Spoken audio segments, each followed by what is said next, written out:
my window. I haven't slept all night. That drum just keeps on banging. They must be buzzing at the minds. My bees in a hive tell me when the morning arrives. This place is just not for me. I say it all the time. My friends, they just ignore me. Tell me never mind. Wait till your life for the slow bill sunrise.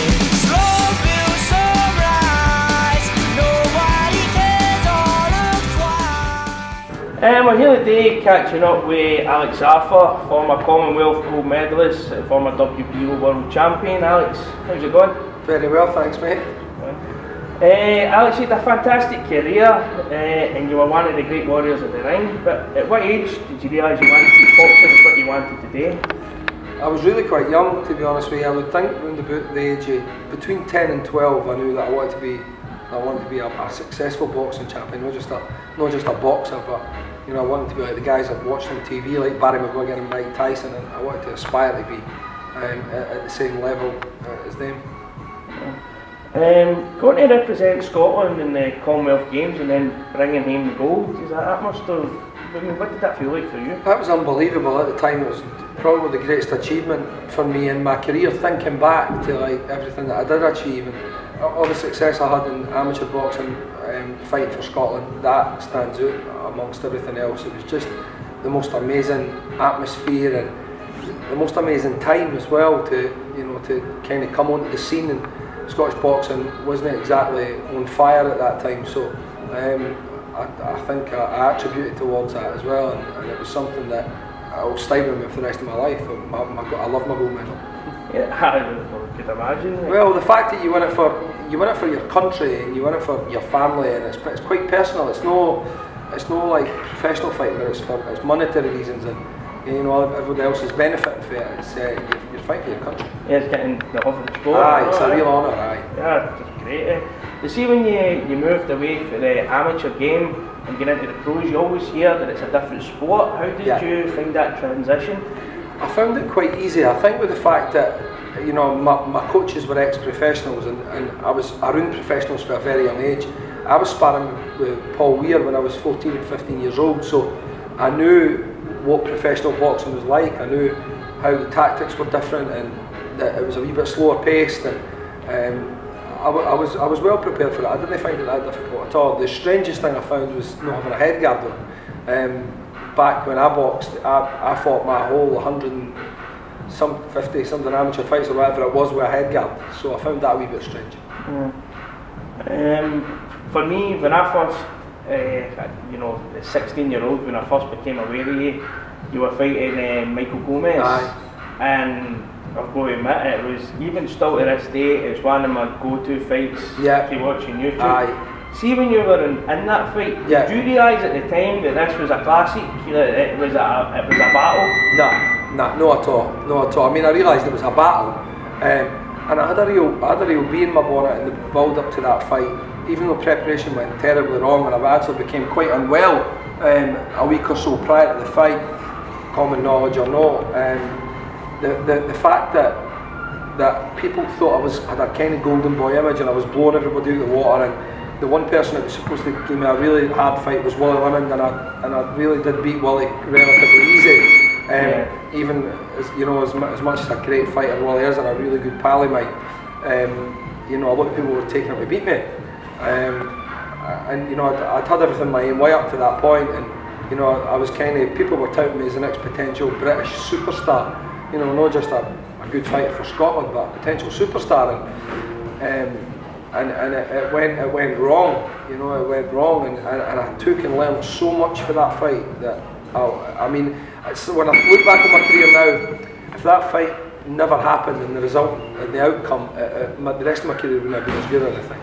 Do you think that's something that's you maybe see losing in boxers nowadays, is that they're scared to get that first L? Because I'm a believer that first L is when you learn. You learn for your losses, you don't learn so much for your wins. You really, really do. I mean, you learn more for your defeats than you do for your wins, and it tells you so much about yourself. And the fact that I got up countless times to come back and still try to win the fight, I think I showed people that I wasn't the kind of young fella that came onto the scene with a silver spoon in his mouth. I showed them how much of a warrior I was, and that stuck with me for the rest of my career. Obviously after that fight you went on a wee bit of a run, and you came across a young blonde-haired Ricky Burns. Yeah. You dealt with Ricky quite easily in that fight, but could you share in the ring with somebody like Ricky? Did you see the potential that he had? Of course I did. I think I said after the fight that he'll go on to become the world champion one day, and I was right.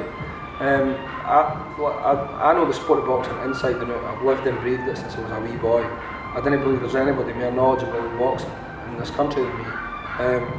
And if you watch back in the fight and listen to the interview, you'll hear me say I think he will go on to become a world champion one day, and nobody believed me. Nobody believed me, but I knew he would. He had all the attributes that it took: phenomenal chin, brilliant engine, fast hands, a clever boxing brain. You know, he had everything. And he's got that big heart of his. He's got that huge heart. Aye. All the Scottish boys have got that. That comes in their DNA. I think so. Aye. Just who would you say is the hardest hitter you ever faced? The hardest hitter I ever faced, the hardest single one-punch hitter I ever faced was probably Edwin Valero. I fought in the World Amateur Championships, went on to become a successful World Pro Champion. He's certainly the hardest person that ever hit me in the amateurs, without a shadow of a doubt. I think he had like 29 knockouts in the pros. Hardest puncher in the pros, a toss-up between Patrick Malinga and Gomez. It has to be one or the other. South African brother, Sugar Boy Malinga, came over here to fight me, and I think in his 16 bouts had 14 knockouts. It was a huge puncher, aye. But thankfully I was in good shape for that fight, and I'd made the weight relatively easy, unlike the Gomez fight, so I recovered for the big shots he caught me early, readapted and got the win. When your boxing career came to an end and you got your world title, and was it hard for you to stop? Aye, it was hard. It was something that boxing was my whole life. Everything was second place to boxing. My family and everything was second place to boxing. I made my mind up when I was a young boy that was what my life was going to be, and I just totally focused and gave my whole life to it. So it was really hard to get over.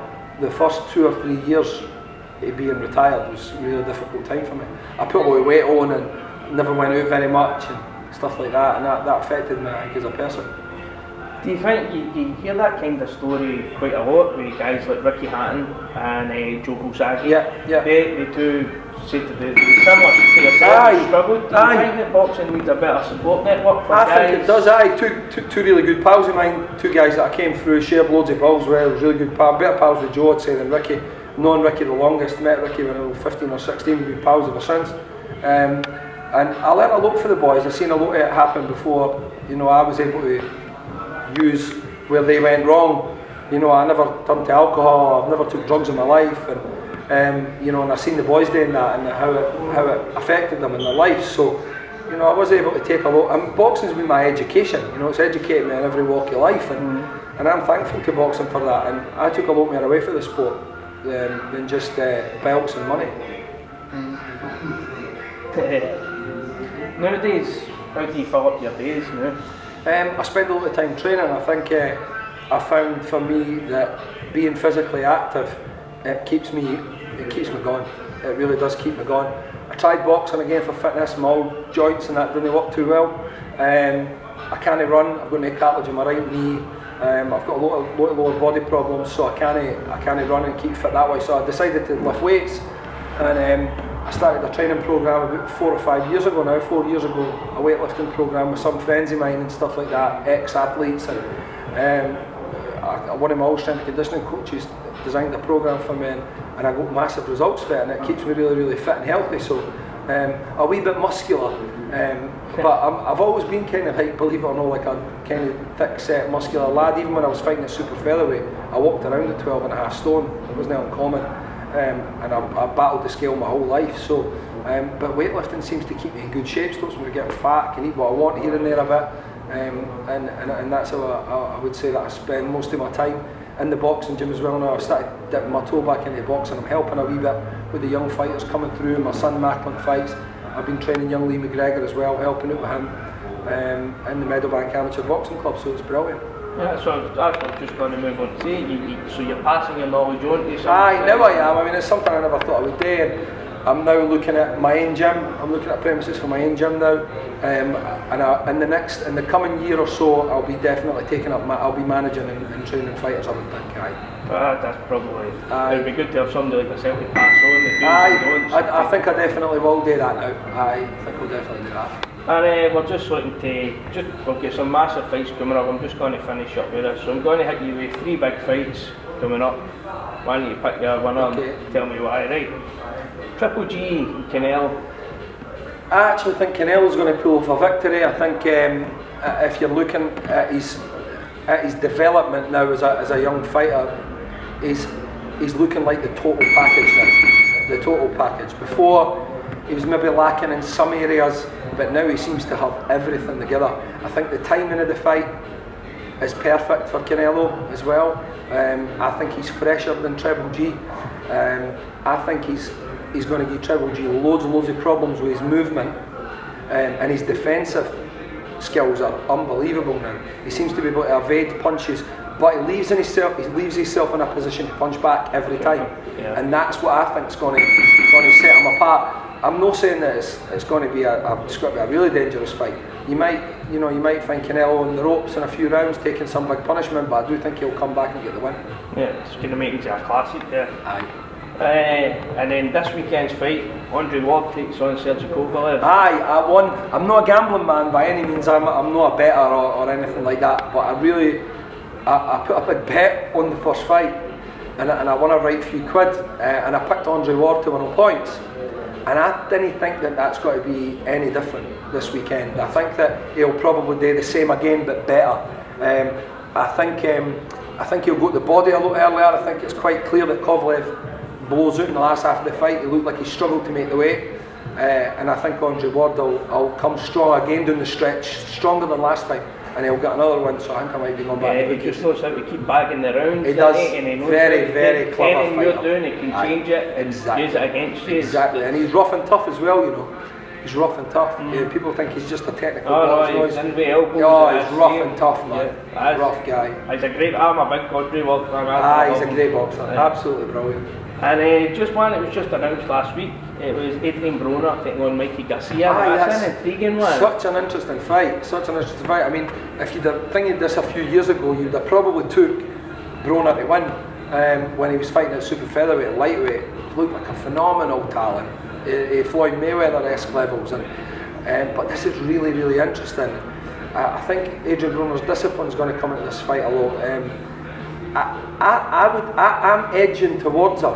I think Mikey Garcia is absolutely phenomenal and a massive puncher, and he's really steady, and he's got a decent work rate, not an amazing work rate, but a decent work rate.